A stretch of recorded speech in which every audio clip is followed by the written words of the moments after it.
কৃষ্ণের স্ত্রী না হওয়া সত্ত্বেও রাধার সাথেই কেন কৃষ্ণের পুজো করা হয়? শ্রীকৃষ্ণ সমগ্র জগতের স্বামী জগন্নাথ, জগতের নাথ বা স্বামী হওয়ায় তিনি সকলের স্বামী। তাই এটা সম্পূর্ণ ভুল কথা যে রাধারানী ভগবানের স্ত্রী নন। ভাগবত মহাপুরাণে তাদের অলৌকিক বিবাহের কাহিনী আছে, কিন্তু লোককথায় রাধাকে অয়ন ঘোষের স্ত্রী রূপে দেখানো হয়েছে। এই লোকগাথায় অয়ন ঘোষ হল কবিদের কাল্পনিক চরিত্র। শাস্ত্রের তথ্য অনুসারে ভগবানের প্রধান তিনটি স্ত্রী, লক্ষ্মী, ভূদেবী এবং বাগদেবী। নারায়ণ রূপে তিনি লক্ষ্মীর স্বামী, বরাহ রূপে তিনি ভূদেবীর স্বামী এবং ব্রহ্মা রূপে তিনি বাগদেবী বা সরস্বতীর স্বামী।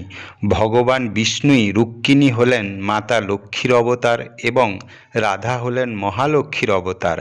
তাই রাধার সঙ্গে কৃষ্ণের যুগল মূর্তি পুজো করা হয়।